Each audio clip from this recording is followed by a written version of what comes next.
50절 53절을 같이 읽겠습니다. 라반과 부두엘이 대답하여 이르되 이 일이 여호와께로 말미암았으니 우리는 가브를 말할 수 없노라.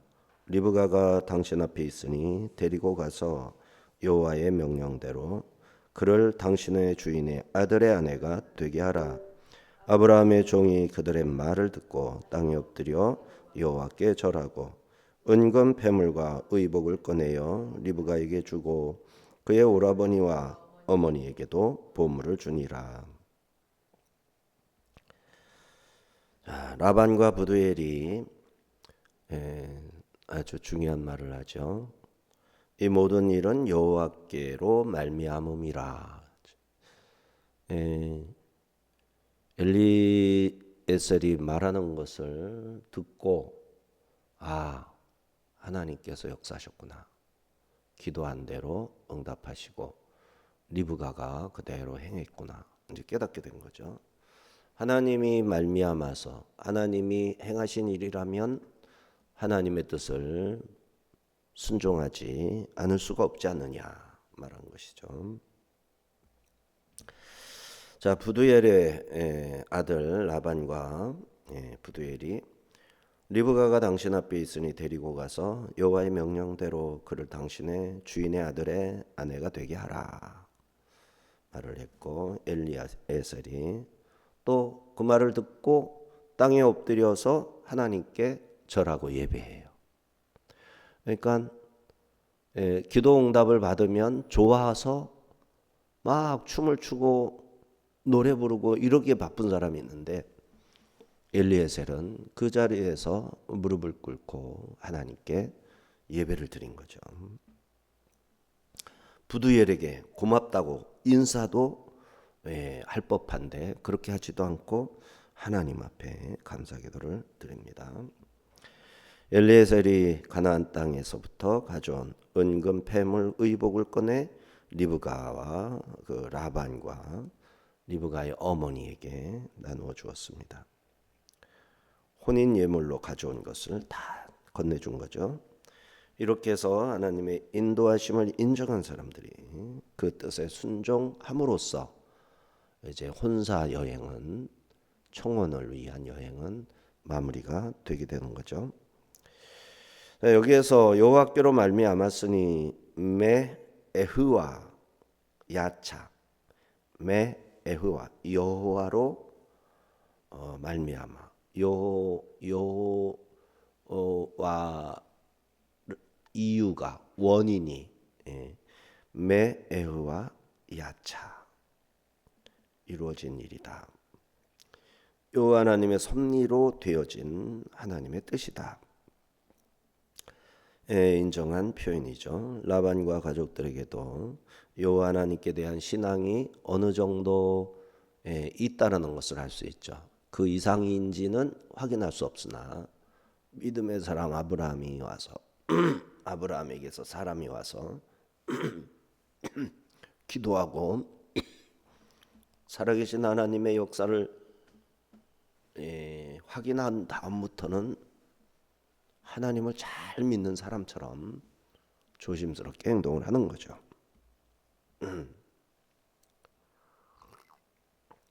이렇게 해서 혼인이 확정되고 하나님 앞에서 두 사람은 한 몸이 되어 생육하고 번성해서 땅에 충만. 그러니까 창세기 2장의 결혼 명령이죠. 가정. 가정을 이루는 결혼 명령. 두 사람이 합하여 한 몸이 될지라. 그렇게 해서 생육, 번성, 땅에 충만하라. 그것이 사람에게 주어진 하나님의 미션이에요. 그래서 우리가 존재하는 것, 하나님이 창조하시고 이 땅에 태어나게 하신 것은 하나님의 생명으로 가득 차게 하는 거죠. 근데 이제 하나님을 모르는 사람들은 이제 식물이 가득 차듯, 동물이 가득하게 번성하듯 그냥 육체가 번성하는 것뿐이죠. 그런데 구속받은 하나님의 백성들은 재창조이신 성령님에 의해서 성령님의 동행과 함께 하심으로 인해서 이제 하나님의 통치에 순종하는 그런 백성, 그런 생명들로 채워가는 거죠. 예수님이 말씀하신 대로 나의 나라는 이 땅에 속한 것이 아니라 하늘에 속한 것이다. 그러니까 우리도 하늘에 속한 백성들로 이 땅에 가득 채워지는 사명을 받고 이 땅에 태어난 거예요. 그런데 결혼해서 아이를 낳고 하는 것도 거기에 의한 것이 되는 거죠. 자, 그래서 54절, 60절, 54절, 56절 봅니다. 이에 그들 곧 종과 동행자들이 먹고 마시고 유숙하고 아침에 일어나서 그가 이르되 나를 보내어 내 주인에게로 돌아가게 하소서. 리브가의 오라버니와 그의 어머니가 이르되 이 아이로 하여금 며칠 또는 열흘을 우리와 함께 머물게 하라. 그 후에 그가 갈 것이니라. 그 사람이 그들에게 이르되 나를 만류하지 마소서. 여호와께서 내게 형통한 길을 주셨으니 나를 보내어 내 주인에게로 돌아가게 하소서. 와, 정말 오늘날의 사고방식하고는 완전히 틀리죠. 그냥 하루 만에 그냥 신랑이 온 것도 아니고. 누가복음 25장 열처녀의 비유에서 이제 신랑이 오잖아요. 신랑이 오고 신부집에서는 들러리들을 10명이나 내보내서 신랑이 오는 길을 환하게 비추고 앞에서 인도하고 뒤에서 따르고 밝은 길을 갈 수 있도록 하는 것이 신랑을 반갑게 맞이하는 거잖아요. 그래서 신랑을 성 안으로 들이고 집 안으로 들이고 해서 이제 그 신부의 부모들이 신랑을 그렇게 반갑게 맞이하고 드디어 예식이 끝나면 잔치와 함께 신랑과 신부는 이제 혼인방을 차려가지고 거기 들어간단 말이죠.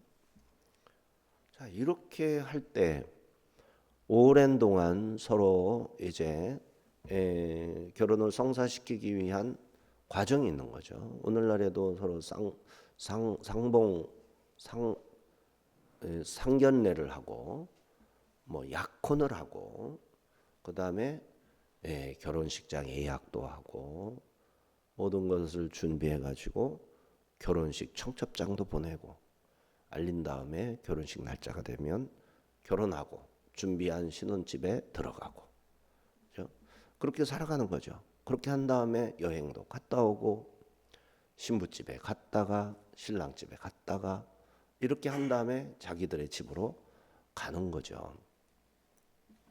이런 절차가 있는데 야, 세상에 어느 날 갑자기 저녁 무렵에 한 사람이 와서 기도하고 외치더니 거부할 수 없도록 하나님이 그대로 이루시니 이거를 뭐 못하겠단 말은 못하고 그래도 그렇지 그 다음날 일어나자마자 신부 데리고 가겠다고 허락해달라고 나서려고 하니 얼마나 기가 막힌 일이에요.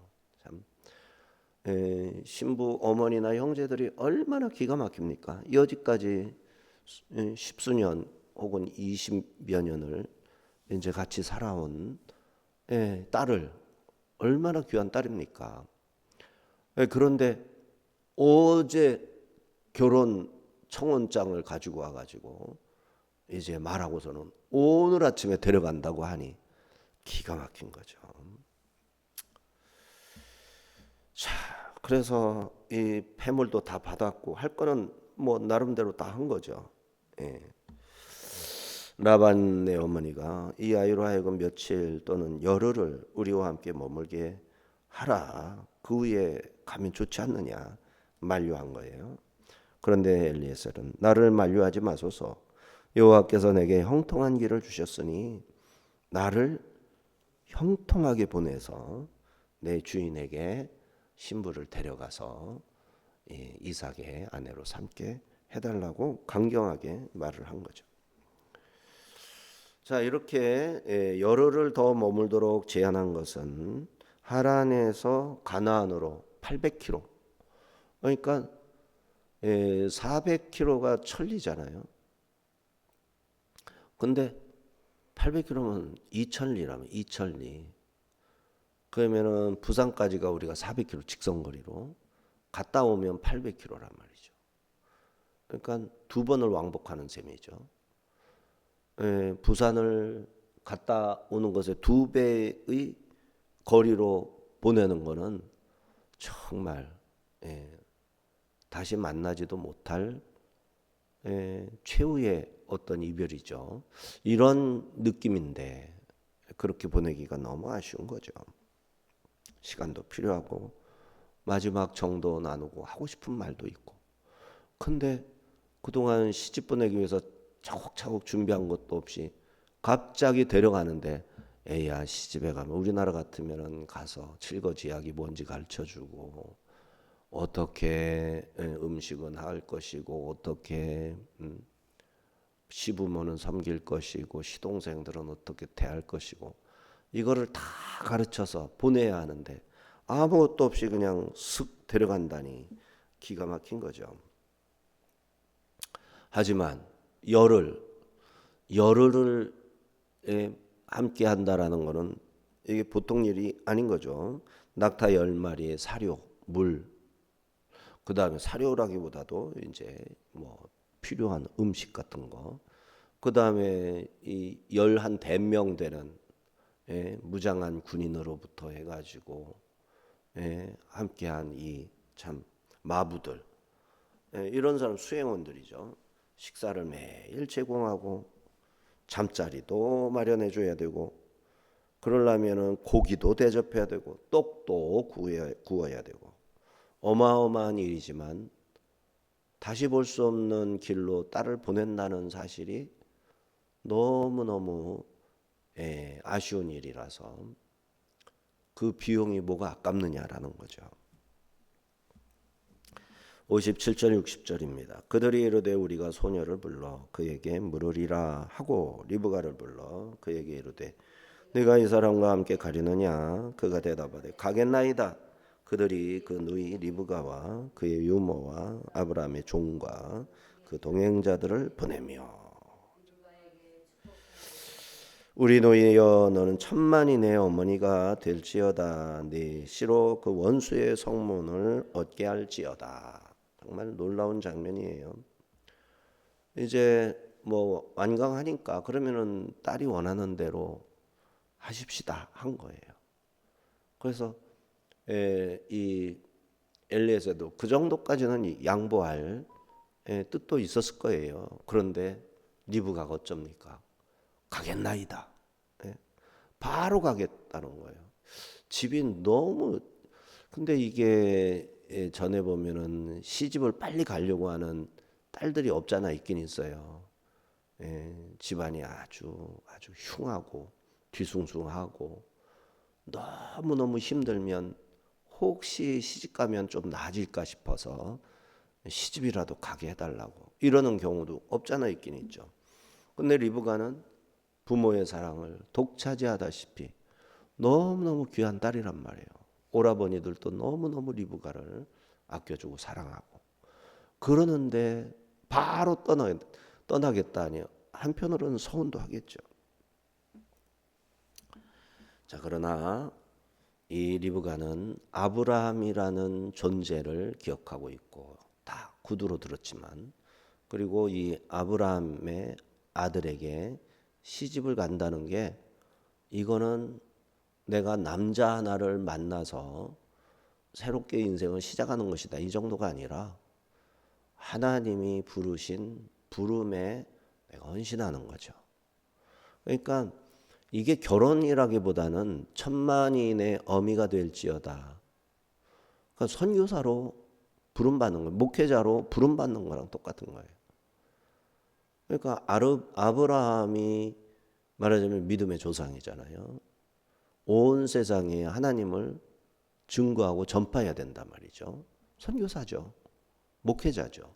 그 가문의 예배를 인도해야 되죠. 제사를 집행해야죠. 하나님의 말씀을 받아 선포해야죠. 예언자이고 제사장이고 그리고 그 가문의 족장의 부인이잖아요. 1대가 아브라함이면 2대가 이삭이 되는데 1대가 사라라면 2대가 리브가가 되는데 이 엄청난 하나님 앞에 선택받아 가지고 부름을 입은 굉장한 존재로 이제 가야 된다 한 거죠.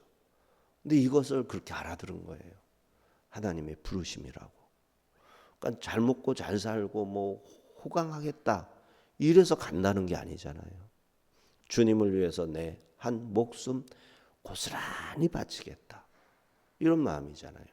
이 마음으로 순종한 거예요. 기가 막히죠.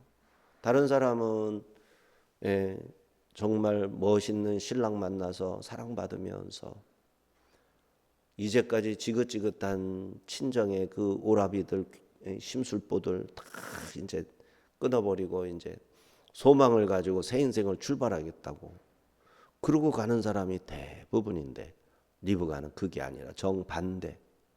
이제 하나님의 부름을 입은 복음의 증인으로 하나님을 증거하고 전파하는 증인으로 이제 내가 나서서 순종해야 되겠다.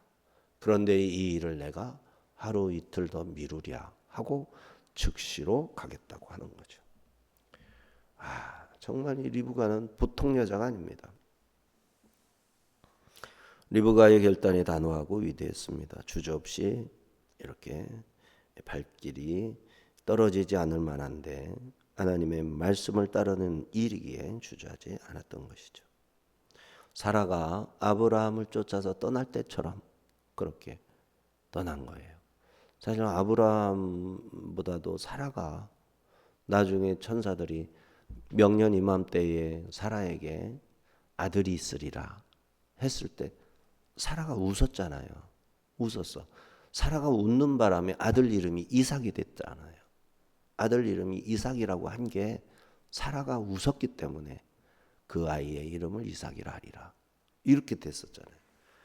그거 외에는 사라가 얼마나 그 흔들림 없는 믿음의 사람이었는지 그 살림, 집안 살림, 집안에 있는 그 많은 사람들의 필요를 채워주고 공급하고 먹을 거, 입을 거를 챙겨서 갖춰주는 일을 사라의 그 손놀림으로 다 해낸 것 아니겠어요? 근데 리브가가 이제 그 일을 이어서 해내야 되는 거죠. 자, 그런데 엘리에셀이 올 때는 한 15명이었다면 돌아갈 때는 사람이 더 늘어난 거예요. 낙타도 오히려 뭐 줄어든 것도 아니고 그러면은 이제 리브가가 얘기됐고 리브가의 몸종들이 얘기됐고 유모가 얘기됐고 그러니까 한 5명 정도가 더 붙었을 수가 있죠. 나홀의 성에서 보내는 선물도 잔뜩 낙타에다가 이제 얹어서 실었을 것이고 그래서 마부, 선발대, 무장병력, 짐꾼까지 해서 한 20여 명이라고 그래요. 20여 명 이렇게 근접한 대규모의 상단과 같은 형태로 이동을 시작하는 겁니다.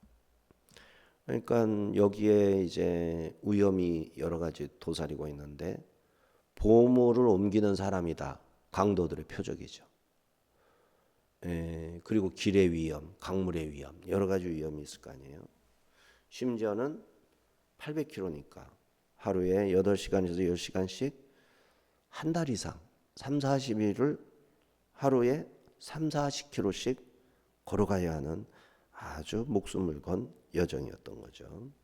가는 동안 탈수의 위험이 있기 때문에 오아시스를 잘 찾아서 들려서 물을 보급하고 채워서 또 떠나고 이러기를 한 달 이상을 계속을 해야 되는 거예요.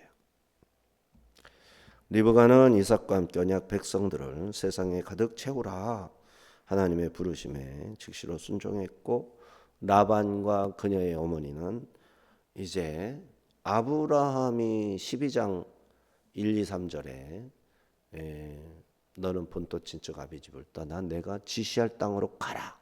그러면서 이제 너의 자녀로 하늘의 별처럼 바닷가의 모래처럼 많게 하리라. 이러면서 이제 떠났다라는 것을 알잖아요. 그래서 아브라함의 아들에게 시집을 간다라는 게 바로 그와 같은 것이다라는 것을 들은 거죠. 그러면은 이 이야기를 누가 들었겠어요? 나홀이 들었겠죠. 그럼 나홀의 8번째 아들이 부두엘이 들었을까? 그건 아닌 것 같거든요. 부두엘과 라반은 그 이후에 전승되는 이야기를 들은 거죠. 이야기를. 우리 할아버지가 누구고 할아버지에겐 형이 하나 있었는데 그 형이 아브라함이고 그 아브라함은 이렇게 해서 우리 집안을 떠났다. 가나안 땅에 가면 그런 분이 계시다. 이렇게까지 말해줬겠죠. 그런데 여기서 이구동성하듯이 라반과 리브가의 어머니가 천만인의 어머니가 될지어다. 사라잖아요. 사라의 이런 뜻이 열국의 어미. 사례. 사례. 열국의 어미. 사라. 열국의 어미. 사례가 뭐죠? 이렇게 하여튼 이런 이름이잖아요. 그런데 천만인의 어머니가 될지어다. 자, 그러므로 이 말씀을 통해서도 바다의 모래 같은 자손을 이루리라. 너의 씨로 말미암아 이렇게 번성하리라. 이게 바로 상대가 누구냐? 바로 사라고 그다음에 리브가라는 것이죠. 사명 선언이었던 거죠. 61절 63절입니다. 리브가가 일어나 여자 종들과 함께 낙타를 타고 그 사람을 따라가니 그 종이 리브가를 데리고 가니라.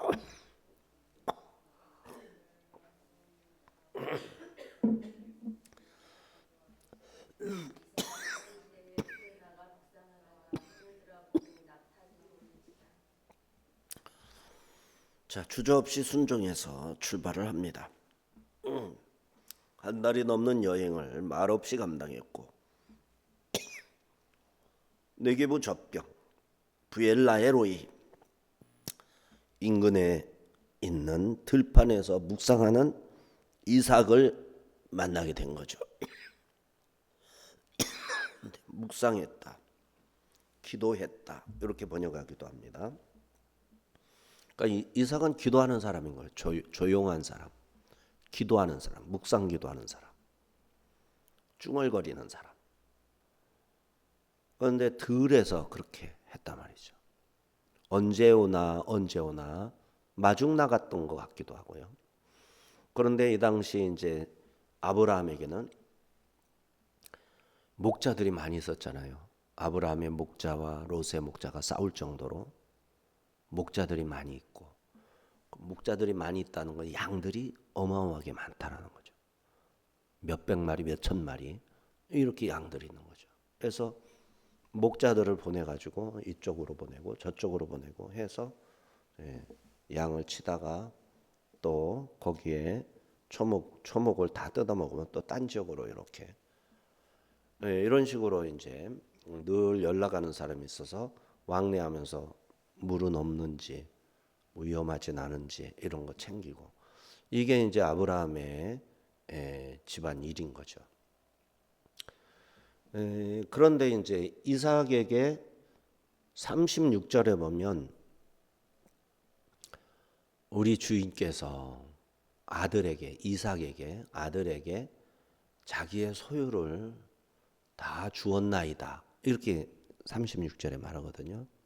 그러니까 이미 아브라함은 이삭에게 사라가 죽는 기점을 전후해서 일단 넘겨준 것으로 보이는 거죠. 그리고 이제 36장에 이제 에서의 족보가 나오고 이제 아브라함의 죽음을 얘기하면서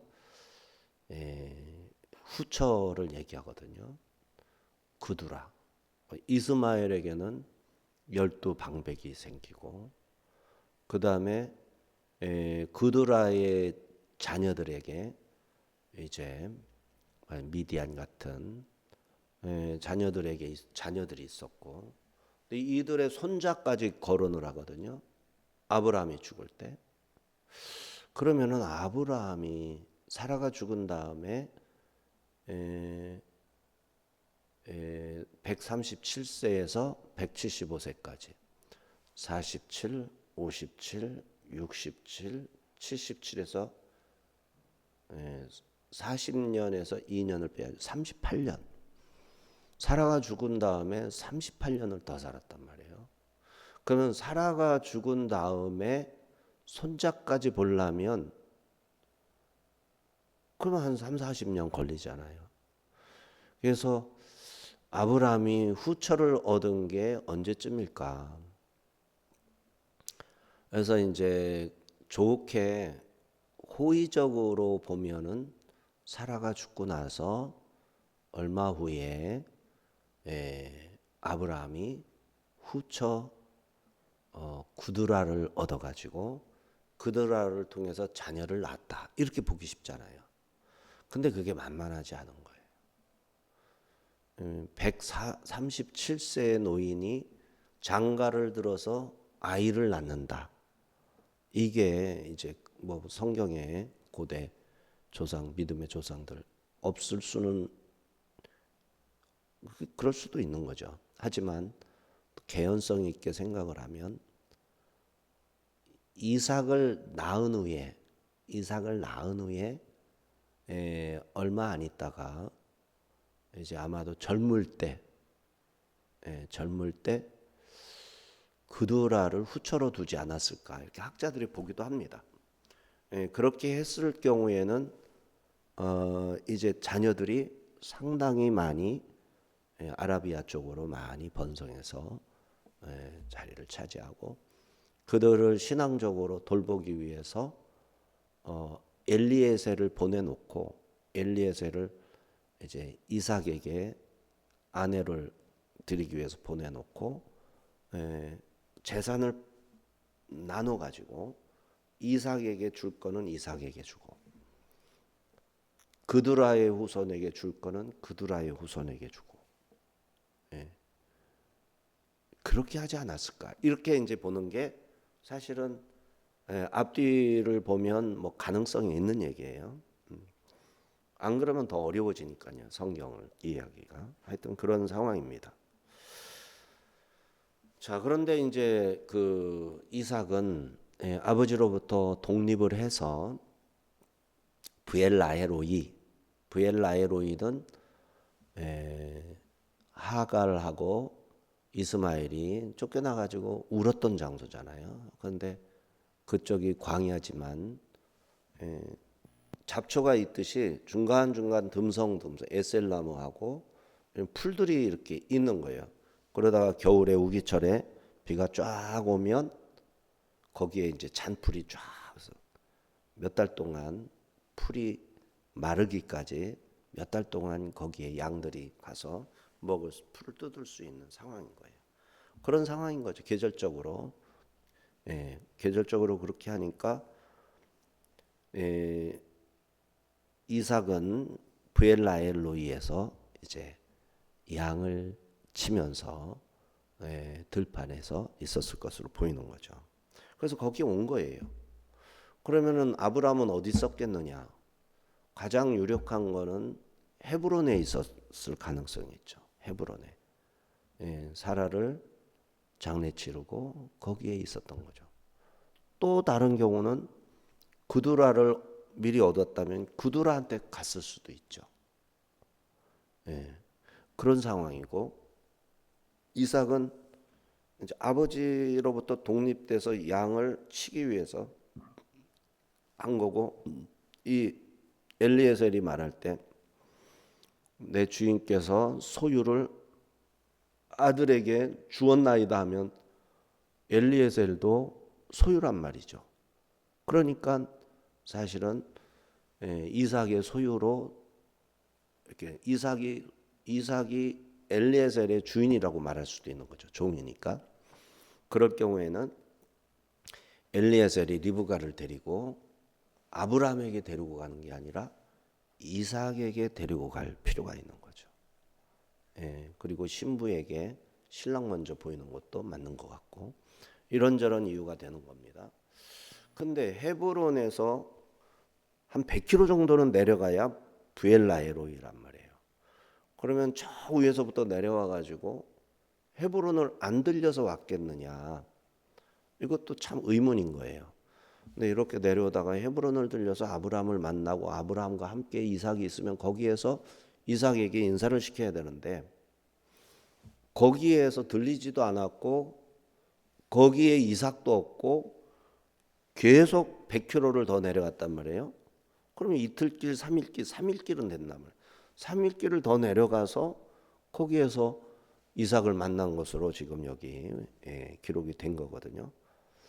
이게 많이 자연스럽지가 않단 말이죠. 그래서 이 부분을 더 연구를 해보면 이스마엘 상단이 말하자면 이스마엘은 나중에 요셉을 이제 요셉을 팔았던 그 미디안 상단하고 이스마엘 상단은 먼저 이스마엘 상단이 있었고 지나간 다음에 미디안 상단이 뒤따르는데 거기에다가 팔았잖아요. 그때 미디안 상단에다 요셉을 팔 때를 보면 그 사람들의 이동 경로가 이제 도단으로 해가지고 이렇게 세겜 쪽으로 해서 이렇게 내려가는 길이었거든. 족장길이라고 해요. 이렇게 가는 길이 있어요. 그런데 족장길은 상당히 위험해요. 상당히 산악 지형인데다가 숲속에 숨었다가 강도가 나올 수도 있고. 그래서 계절에 따라서 그 길을 회피하고 어느 길로 가냐면 왕의 대로라고 하는 요르단 쪽으로 요단 동편 요르단 트랜스 요르단이죠. 요단 쪽으로 해서 이제 암몬 모압을 지나서 에돔 땅으로 들어가서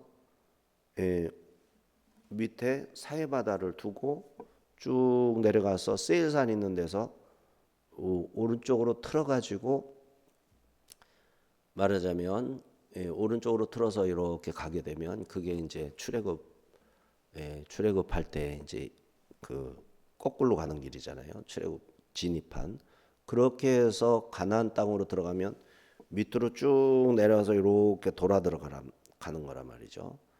그렇게 들어가면 이제 이삭이 이 밑에 있을 때 입구에서 만나게 되는 거죠. 입구에서 이삭을 만나가지고 리브가가 이삭을 따라서 가게 되는 거죠. 그럼 사라의 장막은 어디에 있었을까? 사라의 장막은 헤브론에 있어야 되잖아요. 왜냐면은 헤브론에 있는 그 이제 사라의 장막에 있다가 헤브론 햇사람한테 가가지고 나로 그 장막에서 내 아내를 내다가 장사할 수 있게 해달라고 얘기를 하잖아요. 그러니까 이제 이렇게 되는 것도 있고 또 사라의 장막이 브엘세바에 있을 수도 있고 그런데 아마 브엘세바에 있었지 않을까 이렇게 볼 수가 있는 거죠. 왜냐하면은 사라의 장막으로 드렸으니까 사라의 장막이 브엘라헤로이에 있지는 않았을 것이다. 브엘세바에 있고 아니면 헤브론에 있고 이렇게 두 가지 중에 하나인 거죠. 그래서 이러한 것들이 다 맞아떨어지려면 쉽지 않지만 어쨌든 그러한 배경에서 리브가하고 이삭이 만나가지고 이제 가정을 이루게 되었다라는 게 오늘 내용입니다.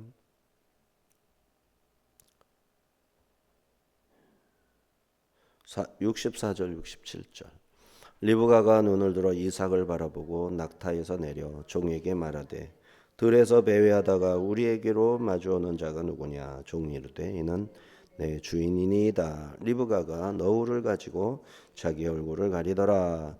종이 그 행한 일을 다 이삭에게 아뢰매 이삭이 리브가를 인도하여 그의 어머니 사라의 장막으로 들이고 그를 맞이하여 아내로 삼고 사랑하였으니 이삭이 그의 어머니를 장례한 후에 위로를 얻었더라.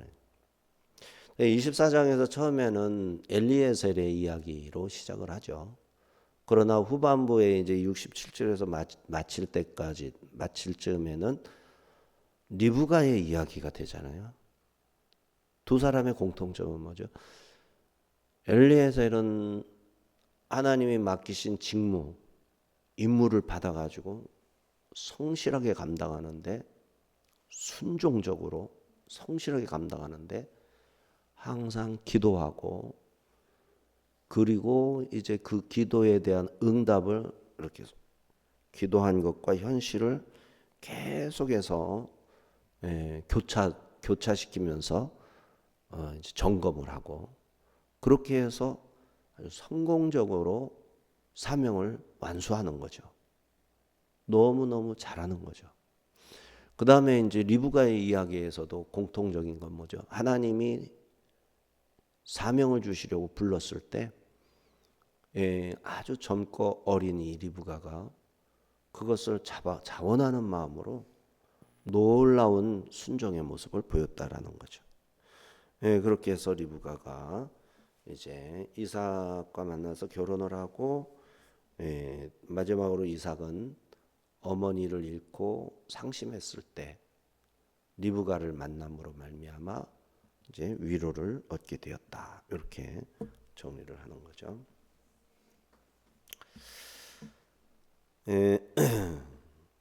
자, 리브가의 결혼식, 이삭과 리브가의 결혼식을 간단하게 언급을 했죠. 고대 근동의 풍습으로 신랑의 집에서 며칠간 잔치를 하는 게 상례인데, 뭐 신부의 집에서도 그냥 바로 그 다음 날 떠났고, 신랑 집에 와서도 아버지를 찾아서 사람을 보내고 막 수소문하고 이런 과정도 없이 바로 어머니의 장막으로 들여가지고 거기에서 바로 아내를 삼았단 말이에요. 곧장.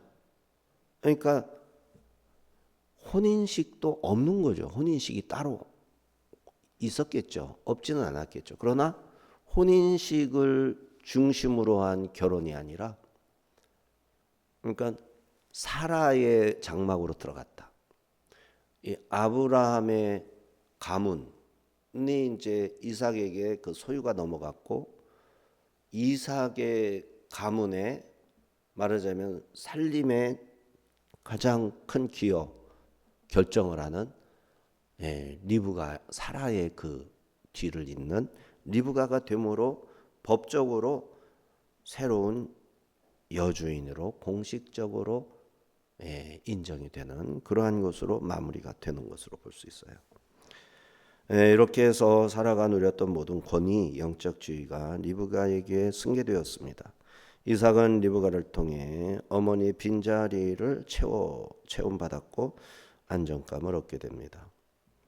자, 오늘 본문에서 24장에서 하나님은 엘리에셀을 기도하게 하셨고, 라반의 입을 통해 사라에게 주신 약속을 선포하시고, 이삭을 통해 리브가를 사라의 장막으로 들여서 리브가가 사라의 계승자임을 확증하셨다라는 거죠.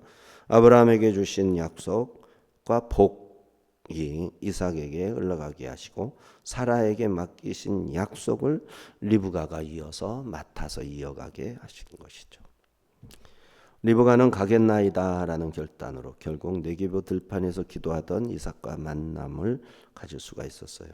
하나님은 족장길이 아닌 왕의 대로를 통해서라도 800km의 험산 줄령을 넘어 하나님께서 원하셨던 일들, 이제 하나님을 믿고 먼 길을 떠난 그들로 하여금 제때에 아주 정확하게 만나서 결혼을 하게끔 하신 것이 하나님이 섭리하셨기 때문이라는 것을 알 수 있고,